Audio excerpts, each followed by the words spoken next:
Halo Bristers, balik lagi sama gue AP di Ruang Jeda. Hari ini gue kedatangan tamu yang sebetulnya ini teman baik gue. Jadi dia seorang mahasiswa juga dulu, ketemu sama gue di luar, dan dia sekarang sudah bekerja nerusin bisnis orang tuanya. Bisnisnya mungkin semuanya udah pada tahu deh, dia main di dunia otomotif. Udah langsung aja kita tanya ke narasumbernya langsung. Gak usah nunggu lagi, kita panggil Bro Maverick. Halo What's up, Bro. bro? Halo bro. What's up? Bro, congrats dulu. Baru dapat kembar dia, bro. Thank you bro. Bristers, congratsin dia ya. Berkat bersepeda ya bro ya. Yoi. Oh, dia juga naik sepeda, ganas banget. Bisa sehari 100 kilo ya, bro Enggak ya? lah, satu hari 30. Cuman weekend setiap hari Sabtu ya gue main 100 kilo. Terakhir katanya dari 0 kilo ya? Apa KM0, kesentul ya? KM0, iya, KM0 ya? iya. Wah. Oke lah, itu rute biasa sepedahan lah. Dia jadi freak banget sepeda. Iya. Bro, yuk balik Gimana? ke dunia pekerjaan nih. Mungkin Bristers juga ada yang belum kenal lu. Boleh nggak lu introduction dikit deh sama Bristers? Oke, jadi nama gue Maverick Jonathan. Kalau teman-teman gue panggil gue Eric. Some people call me Maverick juga. Nama gue aneh sih sebenarnya. Karena dari Top Gun dari nyokap gue. Terus gue sekarang banyak berkecimpung atau gue juga salah satu yang punya wet gloves lah ya. Ya. Atau bengkelnya Cemerlang Abadi. Cemerlang Abadi. Usaha keluarga sih by the way Ini bro. di daerah selatan ya setahu gue ya. Iya selatan deket sama Lebak Bulus ya. Aslinya tapi dari Bandung Dari ya. Bandung benar dari bokap gue. So boleh ceritain nggak bro? Kan gimana pun ini bisnis awal mulanya dari orang tua ya. Yep. Untuk perjalanannya, transisinya, boleh nggak lu ceritain? Maksudnya sejarahnya gimana sih lu sampai akhirnya dari setahu gue dulu, lu kan nggak ada hobi di dunia otomotif bro. Ya gue tau lah lu modif modif, tapi untuk dunia perbengkelan kan lu nggak Benar. ya dibilang ada ilmu, ada ya lu nggak bantuin lah yang gue tahu ya bro dari dulu. Iya. Maksudnya boleh nggak ceritain sejarahnya sama Bristers? Bristers pasti pengen tahu karena mungkin mereka di luar sana mungkin mikirnya tinggal nerusin gampang, tinggal bantu bokap, kan udah kebiasaan gitu. Yep. Boleh nggak lu ceritain sekarang? Itu sih yang tadi tinggal bantu bokap dan mungkin ya stigma orang tentang second generation kan ya. Gue juga awal-awal sebelum membantu bokap, gue juga sempat berpikir yang sama. Ya bantu bokap mungkin nggak mungkin sulit. Terus gue bakal diajarin mungkin nanti waktu hari H kita kan kuliah ya. Betul. Kayak kuliah kan kita semua dibimbing, diajarin gitu. Gue juga memiliki pemikiran stigma yang sama seperti itu. Wah enak ya generasi kedua dan lain-lain. Ya ternyata waktu gue habis dari kita kan kuliah di Melbourne ya. Hari pertama gue kerja dan gue kaget luar biasa gitu. Kenapa? Ya, kaget banget gitu bro bahwa bokap gue tuh jadi mungkin karena dia merasa bahwa perusahaannya pun udah ada gue ya. Dan mungkin ya dia kan ya, orang yang ngolot ya dalam arti bukan Orang yang dia zaman dahulu punya gaya ya. Iya dia terbentuk karena otodidak juga bukan karena diajarin sama opahnya tapi dia terbentuk karena kemauan sendiri gitu. Jadi dia berharap gue itu seperti dia. Jadi dia berekspektasi biar lu belajar secara otodidak juga. Jadi hari pertama gua nerusin bengkel gua dan ya bengkel gua ya adalah mobilnya banyak sekitar 70 mobil kurang lebih waktu itu di bengkel ya kurang lebih. Itu project bukan sehari kan? Ya tapi kita harus ngatur ya puluhan mobil itu supaya bisa ya sesuai dengan jalan ya. Waktunya masuk dan Iya. waktunya keluar kapan. Dan jumlah situ bukan buat yang fantastis ya, itu jumlah buat perbengkelan tuh jumlah yang biasa gitu sejujurnya. Normal 70 ya. Cuma kita kan emang based in kita betul-betul fokus sama quality. Dan waktu hari pertama gua kerja sama bokap gua langsung ngomong ya mulai hari ini lu jadi bos, lu jadi pimpinan, lu harus mengepalai sekitar 70 karyawan dan gua expect lu dari hari pertama lu masuk ya lu harus ngatur semuanya gitu. Jadi intinya lo terjun ke dunia bisnis orang tua ini tanpa basic loh. Gua kuliah kan industrial design. Jadi nggak ada sama ya tadi lu bilang nggak ada ya ada singgungan dikit lah cara ngamplas segala macam namanya industrial design kan kita bikin mock up. Tapi nggak ada yang spesifik kayak lu cara ngecat gimana, campuran thinner, varnish dan lain-lain cat gimana gitu kan. Bristers buat informasi aja industrial design itu lebih ke arah dunia industri mirip sama desain produk. Yang ngerjainnya bikin produk, bikin mock up, bikin suatu objek lah ya. Jadi Bro Kuskus ini tidak punya pengalaman sama sekali di bidang Iya. perbengkelan ya. Iya, gue nggak ada di bidang perbengkelan. Ada tapi dulu karena waktu SMA ya ada liburan. karena lo hobi Ya kan, hobi setahu moles-moles dan lain. Tapi nggak pernah ada yang spesifik seperti Tapi itu. hobi lo kan cuma modif mobil bukan ngecat Iya kan? sih, ya tahu-tahu dikit lah gue ngomong nggak sampai Oke. spesifik dari pengecatan gitu. Dan waktu hari pertama gue ya kerja kayak gitu ya gue kaget banget gitu bro. Gue mikir ya gue bakal diajarin, bakal kasih tahu, ternyata nggak ada sama sekali gitu. Dan bokap gue expect gue hari pertama udah bisa jadi seperti dia yang udah bisa ngatur karyawan, ngatur pegawai. 70 karyawan di hari pertama. Iya, langsung. hari pertama itu kayak ibaratnya apa ya? Awal-awal wah gue dulu struggle banget ya, gue dulu awal-awal gue komplain, gue ya ngomong yang ibaratnya ya perasaan gue nggak enak lah gitu. Kalau bokap gue ngelakuin kayak gitu ke gue, kenapa Jahat sih? banget gitu Iya, lah ya. kalau dia nggak ngajarin gue, kenapa sih dia nggak bimbing gue? Sehingga gue juga di mata karyawan gue juga kan jadi ada respect juga. Betul. Karena lu bayangin aja, lu nggak ada pengalaman ada apa-apa, lu kepalain orang yang sudah 20 tahun lebih gitu, 28 tahun lebih sudah bekerja di bengkel gue gitu. Gue ngomong aja juga dia nggak percaya yang gue ngomong apa gitu juga. Jadi gue kalau ngatur karyawan tuh susah, mereka karena nggak lo dengerin. Otomatis kalah Iya. pengalaman lah bro. Gue udah ngalamin difitnah sama karyawan, gue ya ibaratnya Lo diadu domba mereka dong. diadu domba sama bokap gue. Itu buat gue awal-awal gue kerja tuh udah hal yang awal-awal nggak biasa, lama-lama jadi kebiasaan gitu. Oke. Nah, tapi setelah waktu berjalan, gue lama-lama berpikir, gue bersyukur gitu. Gue justru thank you sama bokap gue. Gue tuh ibaratnya dimasukin dalam kolam hiu dan gue harus survive ke goal gue. Lu harus berenang as fast as you can gitu. Itu yang gue alamin. Jadi gue betul-betul gue nggak mau dipermalukan sama karyawan gue nggak mau dipermalukan sama customer gue juga. Gue harus tetap mempunyai gue harus dihargai sama karyawan gue harus bisa ngatur bengkel, gue harus bisa bikin bengkel ini running gitu. Dan itu perjuangan gue yang gue rasa ya luar biasa. Apalagi kan terakhir gue pindah ke Jakarta, Iya. itu Cabang baru itu berdarah-darah sih bro. Itu paling ya berdarah-darah sih gue ngomong. Itu awal mulanya, tapi lu punya keyakinan untuk waktu itu buka cabang Jakarta? Iya karena apa ya, mungkin tadi lu Mau ngomong nggak masalah stigma generasi kedua ya. Iya. Gue cuma ngomong kayak gini, mungkin buat teman-teman juga semua yang punya stigma, misalnya ya teman-teman ada yang merintis usaha terus berhasil, ya gue ngomongin ya teman-teman hebat gitu ya. Iya. Tapi kita sebagai generasi kedua juga tidak bisa dianggap sebelah mata gitu. Iya. Karena bagaimanapun atau gimana pun juga orang tua kita tuh mendirikan perusahaan dari nol sampai besar. Betul. Ibaratnya setuju. mereka mengurus sapi dari kecil sampai sapi itu besar gitu. Betul. Nah, suatu hari waktu kita meneruskan generasi mereka, kita harus membawa sapi yang sudah besar. Betul. Nah, bagaimana caranya untuk membawa sapi yang besar? Nah, itu bukan hal yang mudah. Gue bisa ngomong. Ya mungkin ada beberapa ngomong ya, lu enak. Gue cuma ngomong ya, not as easy as you think gitu aja sih paling. Gitu. Apalagi ya setelah stigma itu gue terima, dan gue kan di Bandung dulu teman-teman pada ngomong, lu kan enak, lu kan tinggal nerusin bokap segala macam. Iya. Ya kebetulan gue ada ada PDKT sama cewek gue, bini gue sekarang ya, maksudnya. Dan juga waktu itu gue ngerasa bahwa gue ada bengkel di Jakarta. Waktu itu cici gue yang megang, cuman entah mengapa Kurang berjalan. Dan customer gue juga ada yang ngomong, kalau masukin mobil mendingan yang di Bandung aja, Jakarta udah kurang bagus. kualitasnya nggak bagus. Terus selama 3 tahun juga ya bukan untung ya, rugi selama 3 tahun. Oh wow. Jadi gue ngerasa gue ada panggilan Untuk memperbaiki. nggak sebenarnya sih panggilan gara-gara mau PDKT sebenarnya sih. Jadi secara nggak langsung ada unsur terselubung. Iya sebenarnya Tapi sih itu sih positif tujuan dong. utama itu sebetulnya bro. Positif dong. Iya, cuma kembali ya, cinta itu luar biasa ya bro ya. Cinta itu buta dan cinta itu membutakan gitu. Jadi akhirnya gue pindah ke Jakarta gitu. Oke. Gue pindah ke Jakarta karena waktu itu modus baru jadian sama bini gue, pacar gue waktu itu ya. Jadi pacar gue ngomong gue nggak bisa long distance, gue bisanya harus ada cowoknya di Jakarta, dia nggak bisa kalau jauh-jauh Pas gitu. lo galau-galaunya waktu itu ya bro.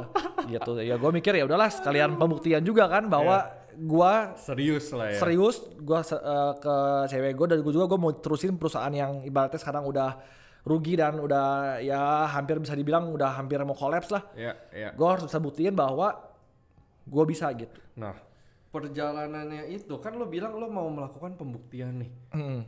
Untuk lo meyakinkan orang tua lo, gimana pun yang balik lagi tadi orang tua lo berharap lo bisa jadi kayak dia. Tapi gue yakin dia juga belum percaya lo. Yep. Nah, secara nggak langsung lo mau take over yang di Jakarta, Yep. maksudnya lebih ke arah ya, gue bilangnya take over ya. Iya, Karena tidak berjalan dengan baik, tapi kan lu harus ngeyakinin orang tua dulu dong. bener sih. Lu ngomongnya gimana? Sebetulnya is long story ya sebetulnya. Dari awal pertama kali gue kejar sama bokap gue tuh nggak percaya sama gue. Iya. Jadi karena dia yang ngolot lah kita Ya, ngomong. pasti lu kayak karyawan lah Wah dianggapnya. susah banget bro. Itu susah banget. Itu apa ya? Lu bayangin lu jadi bos di hari pertama dan lu tuh ibaratnya working alone karena bokap lu juga bokap lu nggak begitu support Jadi, lu gimana bos gitu. sama karyawan beda tipis dong ya.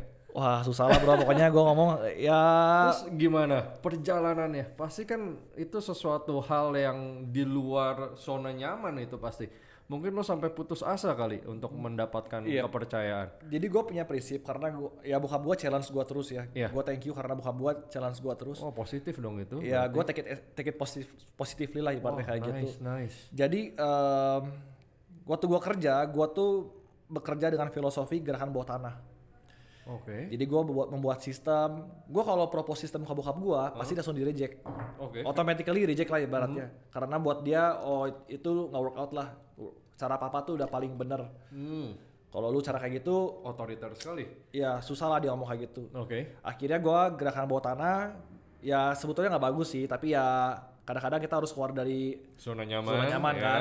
Paham. gue bikin sistem diam-diam ngomong atas sama bokap gue, karyawan gue, dan gue bikin peraturan-peraturan sendiri. Kalau itu nggak work out, gue nggak bakal ngelapor ke bokap gue, jadi gue diem aja. Tapi once dia udah work out, gue selalu laporan, Pah ini gue bikin sistem, ini work out dan karyawannya ada Oke. kemajuan gini, gue kasih semua by data semua. Oke. Jadi bokap gue nggak bisa ngomong enggak. Dan itu gue ngelakuin lumayan sering gitu. Sampai akhirnya gue challenge diri gue sendiri buat bikin ISO 9001-2008 Quality Control Management ya. Itu lumayan sulit dapetnya dan gue dapetin bukan nyogok ya. Gue betul-betul gue diaudit itu teks 1 year kurang lebih buat gue bikin sistem sampai akhirnya gue punya certified dari QCS untuk ISO tadi gitu. Oke. Dan by the way gue harus cerita juga dikit bahwa weight loss ini sebelumnya nggak pernah ada brand weight loss. Ya. Ya ini mungkin gue harus sedikit highlight lah ya. Aha. Jadi Jadi sebenarnya- salah satu pencapaian yang buat gue lumayan gue happy lah gitu. Oke. Jadi weight loss ini nggak ada yang tahu sebetulnya Weight sebelumnya. loss ini lebih ke arah produk sebetulnya ya. Produk yang nggak pernah ada brosur, nggak pernah ada apapun itu. Dia cuman nama doang weight loss dan ada logonya sih. Wow, jadi Logonya sebetulnya ini dari era bokap lo. Ini produk sudah ada, cuma jadi produk tersembunyi ya. Iya nggak pernah Orang ada yang tidak ada yang nggak pernah tahu. Even logonya pun gue harus ngomong apa adanya. Iya. Ini mungkin banyak orang yang nggak tahu gitu. Gue logo weight loss sendiri pun itu terbuat waktu gue lagi kontes mobil. Waktu itu gue mau cobain untuk promosi, waktu itu kontes Yaris Show Off ya. Oke. Gue mau coba untuk sedikit promosiin mengenai produk gue, karena kita nggak pernah jualan juga anyway, Iya, iya. biar orang supaya tahu. Dan akhirnya orang stiker gue yang bikin logo weight loss ini. Oke. Jadi ini bukan dibikin kayak gue bayar orang desainer atau apa, jadi enggak. bener-bener Jadi kayak langsung udahlah aja ya? orang-orang yang bikin stiker akhirnya dibikin logo. Jadi seperti itu aja gitu. Dan gue ngeliat logonya, oh oke ya udah kita pakai logo itu sampai hari Wow. ini. Oke. Gitu. Jadi ya waktu gua udah masuk ke perusahaan, ya gua ngomong sama bokap gua, ini produk tuh bagus. Dia punya keunggulan jelas dan bokap gua selalu demo pakai kaki di baret-baret ke mobil dan nggak ada baret gitu. Iya. Kenapa lu nggak coba untuk bikinnya lebih Menjual ya lebih produknya jadi lebih menjual gitu. dibesarkan Kenapa lu nggak ya? bikin besar produk ini gitu? Karena itu kekuatannya berarti ya. Wow. Awal-awal bokap gua ngomong kayak gini, Rick, lu jual produk gua tuh by the way nggak bukan produk yang murah ya. Iya. Ya mungkin lu jual tahu harganya Paham, kan 30 juta something lah gitu Iya. kan. Untuk something yang ya gue bisa ngomong Permanen lah ya. abstrak, bukan konkret kayak lu beli handphone, lu bisa Iya, tahu iya. fiturnya, lu bisa klik. Kalau gua kan betul-betul Ini abstrak, barang hobi lah. barang hobi. Iya, bener-bener Makanya bokap barang gua hobi. tuh gua awal-awal kerja dia ngomong kayak gini sama gua. Sempat ada ngomong kayak gini. Lu bisa jual di produk ke customer yang datang ke bengkel, lu udah hebat banget. Jadi ibarat buat gua jual satu customer udah hebat banget di mata bokap gua gitu. Karena emang susah banget lu bisa convince orang Untuk dengan berani. tanpa ada brosur, bro. Iya. Tanpa ada apapun. Oh, paham, lu jual paham. produk, lu ngomong, bro dia 30 juta. Lu coba convince dia nih, gua ada sepatu nih mobil gua gesek-gesek di mobilnya nanti nggak ada baret gitu. Oke. Kira-kira kalau lu sendiri lu bakal percaya nggak? Enggak lah. 30 juta lu keluarin Susah banget, Bro. buat something yang seperti itu. Susah banget itu. Dan bocah lagi yang ngomong, Iya. bukan orang tua ya, bocah yang ngomong gitu. Lu jualan barang yang nggak pernah orang tahu dan bahkan tidak pernah terdengar namanya.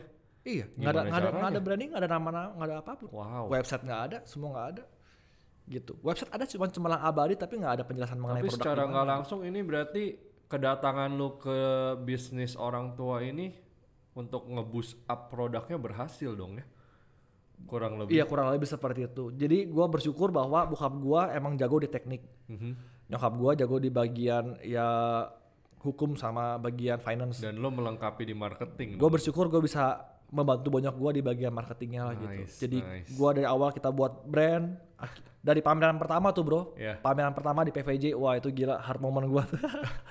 Ya kayaknya gue datang deh waktu itu. Itu udah kedua bro. Oh itu yang kedua. Yang pertama tuh struggle-nya parah. Oke. Gue pameran, bonyok gue nggak begitu support. Dia ngomong lu pameran susah, kata dia ngomong kayak gitu. Oke. Jadi masih ngolot banget lah. Iya. Gimana lu mau jualan produk? Akhirnya gue nekatin buat pameran di PVJ. Bokap gue cuman ibaratnya bantuin gue di itu kan 7 hari ya. Cuma hari Kamis doang dia baru datang. Hari pertama gue pameran, gue sendirian bro. Sendirian, betul-betul sendirian. Dan gak ada brosur. Gak ada basic apapun. Gak ada basic apapun. Gue kayak orang. Lu ceplos-ceplos aja dong. Bro, gue kalau gue flashback ya. Gue belum bikin demo dan nggak ada apa-apa, nggak ada brosur. Nggak ada yang buat dibaret-baret. Nggak ada, waktu itu nggak ada. Cuman mobil Panamera doang, Porsche Panamera. Gue cuma ngomong ada orang lewat nih, nggak ada brosur loh. Brosur tuh jadi di hari kedua. Gue cuma ngomong, Papa ini di wet dose bagus mobilnya nih, tahan gue gini. Ini mobilnya ini. Orang cuma lewat, nggak ada yang dengerin bro. Gue inget gue bisa closing itu di hari Kamis sebelum buka gue datang. 1 customer closing dari 7 hari di hari Kamis baru bayar aja.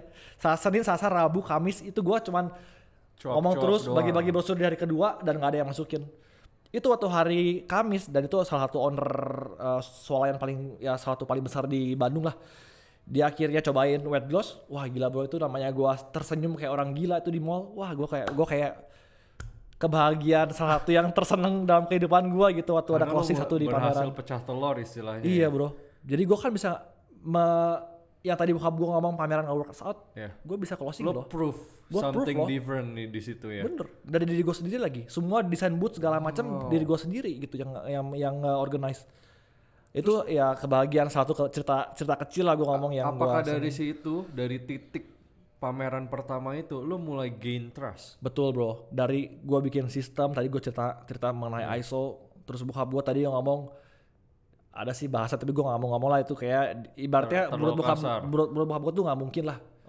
Bengkel tuh nggak mungkin ada yang bisa ISO. Lu lihat aja Auto 2000. Gue jadi sebutin produk ya, harus di sensor kali ya. Lihat bengkel lain gitu ya. Mana ada sih bengkel body repair yang di ISO di Indonesia, nggak pernah ada. Ya setuju. Kecuali memang bengkel-bengkel yang nggak ada bro. Produk besar mungkin. Bengkel body repair tuh ya, masih waktu itu belum ada. Betul. Iya. Sampai orang yang audit gue juga ngomong, lu boleh klaim bahwa lu adalah bengkel body repair pertama yang di ISO. Jadi bener-bener lu nge-boost up, lu bener-bener membuat bisnis orang tua lu jadi lebih maju secara nggak langsung. Jadi ngikutin tren zaman sekarang ya. Ya harus seperti itu bro. Sekarang perkembangan marketing kan lu tahu sadis banget sekarang. Berarti perjuangan itu berapa tahun bro sampai dapet gain trust dari orang tua? Sekitar 2 tahunan lah ya, 2 tahun 3 tahun sih. Dan 2 tahun itu lu struggle-nya banyak banget berarti. Lumayan ya, gue yakin banyak orang yang lebih struggle dibanding gue. Cuman buat gue pribadi ya itu cukup menempa gue lah menjadi diri gue yang itu seperti pelajarannya hari ini, banyak sekali ya. Iya, cukup banyak lah. Lebih ke arah lapangan lah ya sebutnya. Terus lu kayak tadi ya balik lagi ke bisnis yang di Jakarta, lu kan harus mau nggak mau. Ini kan bicara bener-bener bisnis keluarga. Tadi ada cici lu, ada koko lu, ada papa lu, ada mama lu ya. Dan gue yakin bisnis keluarga penuh dengan kesensitivitasan ya. Benar. Penuh dengan drama bro. Lo mau take over yang Jakarta di mana itu secara nggak langsung mestinya cici lo yang urus. Apakah di situ sempat ada masalah juga? Sebetulnya masalah waktu gue mau married ya sama bini gue ya. Karena bonyok gue expect bini gue harus bisa bantu gue di bagian keuangan di bengkel. Tapi waktu itu emang cici gue di bagian keuangan juga. Gue nggak setuju kalau misalnya ada gesekan antara cici gue sama bini gue karena ya tahu sendiri ya family business dan lain-lain. Gue ngomong lebih baik kita ngomong kalau emang mau cici gue, bini gue gitu. Dan family gue banyak suara jadi. Iya. Karena ya mungkin karena gue yang megang perusahaan jadi expectation bokap gue apa nyokap gue lebih ke. Tapi posisi itu dia udah trust lo dong. Udah trust gua. Ya tapi Jakarta juga itu another story juga sih. Another story drama juga ya. sih ya. Karena kan perusahaan dari minus, lu bayangin dari minus. Yeah. Gua hari pertama kerja, karyawan gua tuh bisa, gua lagi masuk kerja, terus dia langsung pulang ke mes, terus dia tidur. Yeah. Ada main pingpong juga, ada yang jalan, ya ibaratnya dia keluar, bisa lagi kerja nih, tiba-tiba dia beli gorengan keluar, terus jalan-jalan kemana-mana gitu. Tidur, langsung aja ke mes dia tidur, kayak gitu. Nggak on time, waktunya hancur banget. Di bengkel cuman ada 1 mobil, 2 mobil, 1 bulan 3 mobil. Wah, nganggur banget dong bro. Wah parah bro. Parah sih. Gini Parah deh bro, biar Bristers pada kebayang deh ya bro. Lu kan dari di Bandung yang 70 mobil sebulan. Iya. Terus dengan keluh kesahnya apa, perjuangan membuat orang tua percaya sama lu sehingga lu bisa dipercaya untuk mengurus Jakarta otomatis. Iya. Nah, abis itu lu terjun ke Jakarta. Masalah terbesar yang di Jakarta punya apa bro? Selain tadi karyawannya. Waduh. Maksudnya Bristers kan ya? jadi kebayang. Maksudnya ini kan lu nerusin bisnis. Bisnis ini malah dibilangnya bukan bisnis yang berjalan lancar loh. Yep. Bisnis yang sudah hampir kolaps. Dan lu terjun ke situ di posisi yang kurang menguntungkan. Dengan segala resiko yang ada. Dengan semangat cinta yang membara ya bro. Itu poin nomor 1 paling penting tuh bro. Cinta membara itu. Dengan semangat cinta yang membara. Luar maksud biasa. Gua, boleh gak di-share apa yang benar-benar menjadi beban lu saat itu? Untuk heads up, untuk semangat menghadapi segala sesuatunya. Karena udah pasti bokap nyokap lu gak bisa support lah. Dia kan di Bandung, lu di Jakarta. Iya. Gua sih apa ya? Lebih challenge yourself kali ya. Kayak gua ngerasa ini adalah suatu challenge buat gua harus bisa membuktikan. Ya, stigma tadi yang generasi kedua itu enak segala macam dan lain-lain. Ya cerita ini bisa gue ceritain ke semua orang bahwa gue tuh bukan nerusin dari nol loh. Kalau ada orang ngomong gue buka usaha dari nol, oke lu hebat, lu bisa berhasil, gue ngomong dari hebat. minus ya gue bilang. Gue nerusin usaha dari minus.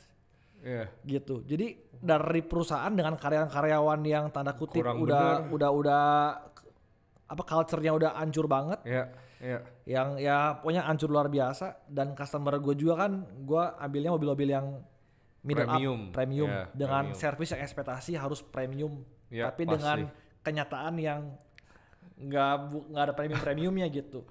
Oke.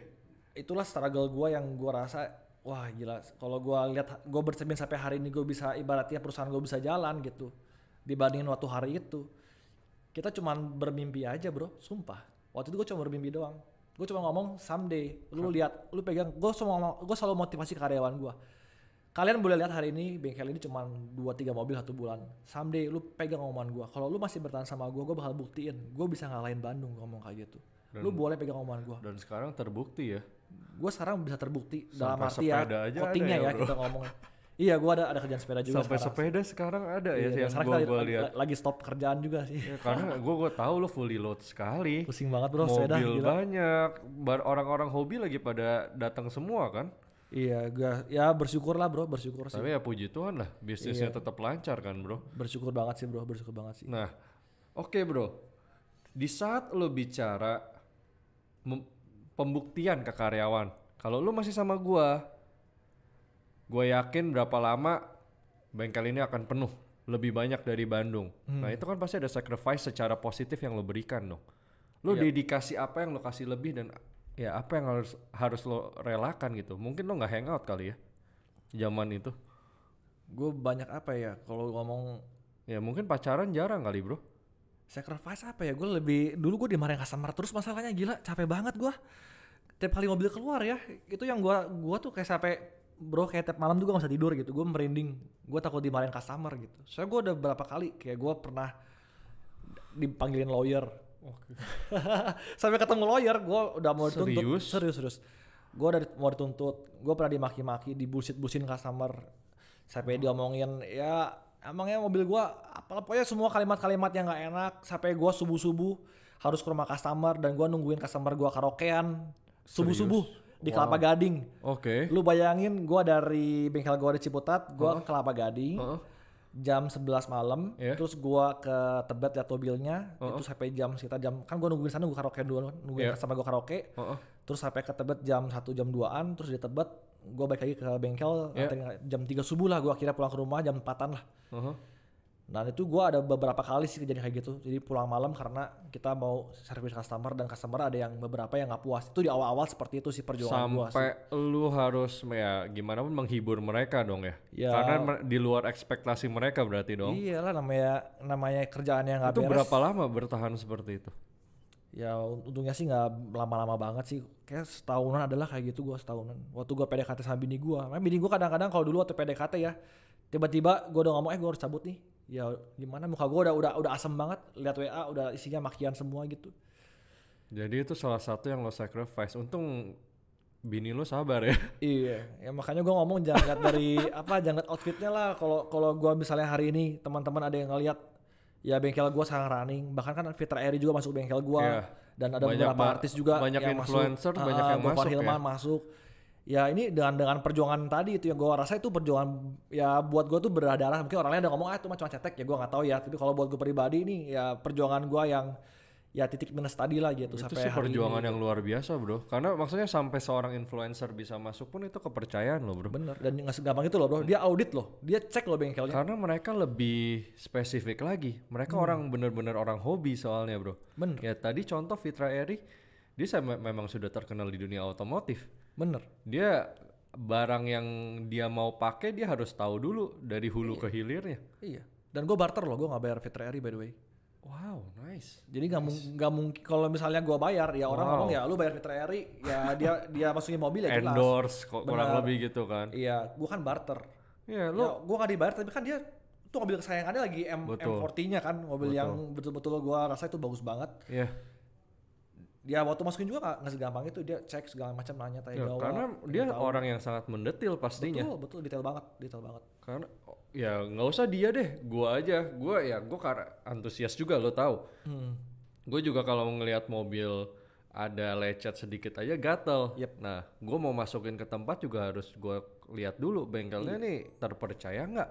Karena gimana pun barang yang akan gue datangkan atau barang yang gue akan pakai, gue harus tahu dong kualitasnya. Bener. Apalagi ini bicara barang kesayangan lu. Bener. Nggak mungkin sembarangan kan? Nggak sembarangan. Wow. Jadi ini perjalanan lu sih rumit juga ya bro ya? Gue sih kurang lebih baru denger yang cerita Bandung sih bro. Soalnya gue taunya kan ya kurang lebih cerita Jakarta lah. Iya. Lo kan suka cerita ke gue yang cerita Jakarta. Iya. Tapi wow. Happy sih, gue bersyukur sih. Maksudnya kalau gue bercermin pada hari ini gitu, gue bersyukur banget ya Tuhan ngasih gue jalan seperti ini, membentuk gue seperti hari ini, dan gue bisa ketemu banyak customer gue kan, karena gue kebanyakan kita ngomong segmennya kan ya AB lah, kita ngomong kayak gitu. Gue ketemu banyak orang-orang yang sukses ya, orang-orang yang sudah berhasil, dan gue banyak belajar dari mereka. Itu pengalaman yang gue rasa one of the best experience yang gue pernah punya, ngobrol sama orang-orang yang sudah berhasil. Jadi gue banyak belajar dari mereka gitu. Gue aja tercengang bro mendengarnya, karena gimana pun ya gue paham sih ngelanjutin bisnis orang tua memang nggak semudah itu ya. Dan mungkin Bristers yang di rumah sana suka bertanya-tanya kan tinggal lanjutin gampang, sebenarnya enggak. Mungkin malah yang nerusin bisnis keluarga itu lebih susah daripada kalian bangun dari nol sebetulnya. Karena perjuangannya itu lebih ke arah meyakinkan orang yang paling deket sama kalian. Iya. Orang yang paling deket ya orang tua kamu gitu. Dan itu hal paling susah karena bicaranya sekarang bukan antara keluarga dengan keluarga lagi. Business is business.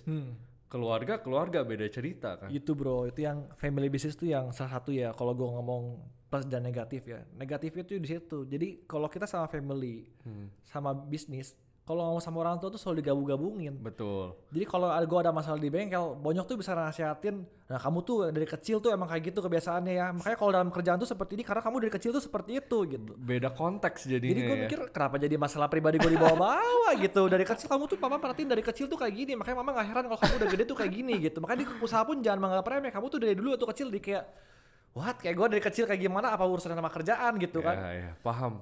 Jadi emang ada sedikit pembeda di situ ya. Iya. Tapi ya balik lagi, lo sudah melewati milestone itu, lo udah melewati halangan itu, dan sekarang lo dipercaya.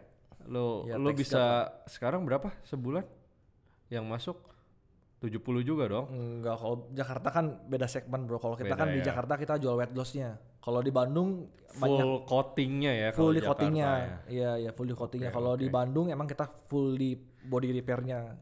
Lebih fokus body repair gitu. Jadi perjalanan hidup lu dari meyakinkan orang tua, dari yang tidak pernah ada background di dunia itu, lu belajar secara nggak langsung, lu belajar sendiri juga ya untuk semuanya, lo branding juga, which is lu spend time-nya udah kayak orang gila, belajar sesuatu yang lu belum pernah pelajarin sebelumnya, jadi bener-bener ya kurang lebih autodidak juga ya. Iya. Ya seru sih, seru banget sih. Mungkin kalau ke lapangan tuh lebih seru dibanding lu belajar teori ya. Pasti. Karena lu bener-bener terjun dan lu ngalamin namanya gagal berkali-kali bahkan nggak kehitung gitu. Dan apalagi ini udah jadi hitungannya hobi ya. Ya intinya kerja keras tidak membohongi hasil lah ya. Bener bro. Sukses tuh cuma sekali doang. Kalau gagal tuh biasa. Ya betul betul. Di saat sudah sukses orang melihat indahnya aja ya. Iya orang ngomongnya, oh itu mah iyalah seorang tua katanya. Tapi kan nggak tahu cerita di baliknya. Ini wah, gua aja tercengang loh sebagai seorang sahabat tuh gue baru tahu sih ada cerita di balik layar yang di cerita Bandung ya. Karena emang gua kan nggak ngikutin yang Bandung otomatis kan. Iya iya. Wow, Menarik sih bro. nice bro. Thank you for sharing. Gue yakin Bristers pasti dapat hikmahnya, bisa melihat, bisa memandang apa ya perspektifnya lebih luas lah daripada sekarang. Karena gimana pun mereka nggak tahu keluh kesahnya, dan ini lu bisa jadi yang ya gue bisa ngomong lu yang pertama ini yang menceritakan tentang perjuangan meneruskan bisnis yang sudah ada, bisnis keluarga lagi.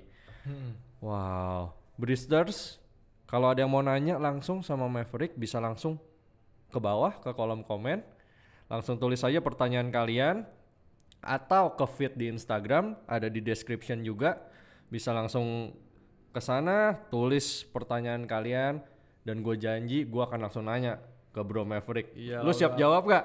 Udah, bro lu mah udah kayak sahabat dekat, udah bro gue sendiri lah bro. Dia pasti jawab. Nanti masalah jawabnya di mana? Pantengin terus, subscribe YouTube kita, Instagram kita juga di follow. Jadi kalian bisa tahu update-nya semua dan jawaban itu akan kita infokan nanti di situ. Bisa nanti lewat IG live atau kita bisa bikin video lagi khusus menjawab pertanyaan Anda. Oke, bro. Thank you for coming. Lu udah jauh-jauh dari Jaksel ke sini. Thank you banget, bro. Oke. Nanti kita ketemu lagi di sesi berikutnya ya. Siap, bro. Bristers, so that's a wrap. Thank you udah nonton podcast kita hari ini. AP sign out. Salam ruang jeda. Bye bye. Oke, bye.